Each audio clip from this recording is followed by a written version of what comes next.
मेरा नाम है हरिया, मैं काम करता हूँ बहुत बढ़िया, खाता हूँ खाना और रोज गाता हूँ गाना। अरे यार, आज तो बहुत देर हो गई। इस खतरनाक जंगल को देखकर तो मेरे हाथ पैर ठंडे हो गए हैं। अगर मैं वक्त पर गांव नहीं पहुंचा तो मालिक बहुत नाराज हो जाएंगे। तभी हरिया को एक आवाज सुनाई देती है। सुनिए हरु जी। अरे, ये आवाज किसने दी? तभी हरिया को सामने कुछ दूर एक औरत खड़ी दिखाई देती है। अरे भाई, ये औरत अकेली इतनी रात को इस जंगल में क्या कर रही है? चलकर पूछना पड़ेगा।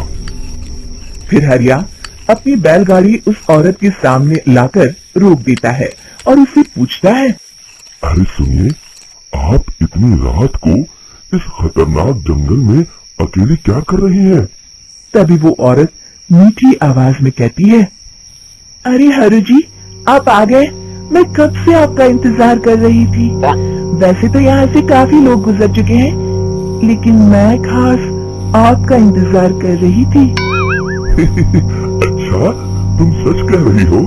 मुझे तो यकीन नहीं हो रहा है। वो क्या है ना, आज तक किसी ने मुझसे इतने प्यार से बात नहीं की। हाँ हाँ हरु जी, मैं सच कह रही हूँ। अब देर मत करिए और जल्दी से मुझे मेरे घर तक छोड़ दीजिए। हाँ हाँ, कौन सी बड़ी बात है, अभी छोड़ देता हूँ। आप मेरे पीछे बैलगाड़ी में बैठ जाइए और मुझे रास्ता बताते चलिए। फिर वो औरत हरिया की बैलगाड़ी में बैठ जाती है और हरिया बैलगाड़ी हाँकता हुआ आगे चल पड़ता है। फिर उस औरत के बताए हुए रास्ते पर चलते चलते हरिया बैलगाड़ी लेकर एक काली गुफा के आगे आकर रुक जाता है। हरिया उस औरत से पूछता है। हाँ देवी जी, आपका घर कहाँ है? यहाँ तो एक गुफा के अलावा और कुछ नहीं है। तभी अचानक वो औरत हवा में उड़ने लगती है। देखते ही देखते उसका सुंदर रूप एक डरावनी चुड़ैल में बदल जाता है और वो जोर जोर से हंसती है। अरे तू तो एक नंबर का बेवकूफ निकला। तू तो बड़ी आसानी से मेरी बातों में आ गया। अरे मर गया रे, ये तो एक चुड़ैल है। हे भगवान बचा ले, ये तो बड़ी डरावनी दिखाई दे रही है। और फिर अगले ही पल हरिया की बैलगाड़ी में रखा सारा सामान हवा में उड़ता हुआ उस काली गुफा के अंदर चला जाता है और वो चुड़ैल भी उस गुफा के अंदर जाकर कहीं गायब हो जाती है। हरिया ये नजारा देख बुरी तरह घबरा और परेशान हो जाता है। अरे, ये चुड़ैल तो मेरा सारा सामान लेकर गुफा में गायब हो गई। अब क्या होगा? अगर मैं गांव खाली हाथ गया तो मालिक मेरी अच्छी खबर लेंगे। मेरी इस बात का कोई यकीन भी नहीं करेगा। फिर आखिर वही हुआ। हरिया के मालिक चंपक सेठ को हरिया की किसी भी बात पर रत्ती भर भी यकीन नहीं हुआ। चंपक सेठ को लगा हरिया झूठ बोल रहा है और उसने ही लालच में आकर सारा सामान हड़प कर लिया है। फिर हरिया को बेईमान समझकर चंपक सेठ उसे काम से निकाल देता है। अगले दिन अपनी दुकान में परेशान बैठा चंपक सेठ गुस्से में बड़बड़ाता है। अरे, दुकान में तो सामान बिल्कुल भी नहीं है। अब मुझे ही शहर जाकर सामान लाना होगा। फिर वो अपनी बैलगाड़ी लेकर शहर चला जाता है। शहर से सामान लेकर जब चंपक सेठ वापस गांव लौट रहा होता है, तभी उसे एक आवाज सुनाई देती है। चंपक जी, ओ चंपक जी।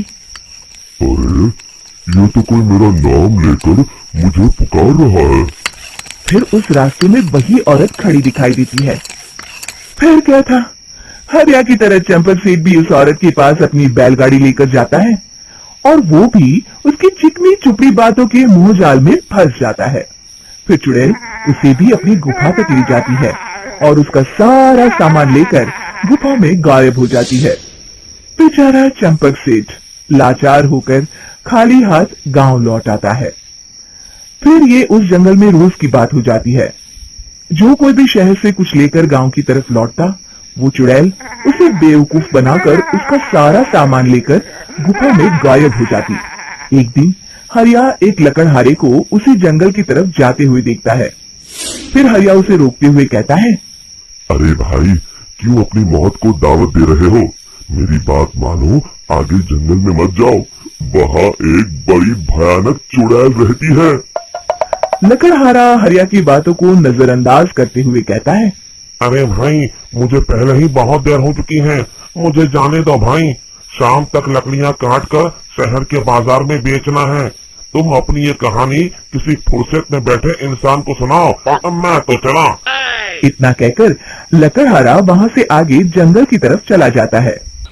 फिर अगले दिन गांव के मुखिया के घर के बाहर बहुत सारे लोग जमा हो जाते हैं। तभी हाथ में कुल्हाड़ी लिए खड़ा लकड़हारा कहता है, अरे मुखिया जी, अब आप ही हमें बचाइए उस जंगल वाली चुड़ैल से। हमारा सारा काम तो शहर से ही होता है। अरे मुखिया जी, उस चुड़ैल की वजह से तो मैं पूरी तरह बर्बाद हो गया हूँ। हम सबको मिलकर उस चुड़ैल का कोई इलाज करना पड़ेगा। तभी भीड़ में खड़ा बीरा कहता है, आप लोग चिंता मत करिए, कल से वो चुड़ैल किसी को नहीं लूट पाएगी। मेरे पास एक बहुत अच्छी तरकीब है।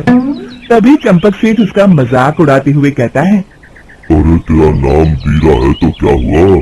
तूने अभी उस चुड़ैल को देखा नहीं है?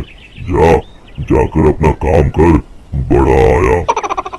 तब मुखिया जी कहते हैं, नहीं चंपक सेठ, मुझे लगता है हमें इस लड़के को एक मौका देना चाहिए।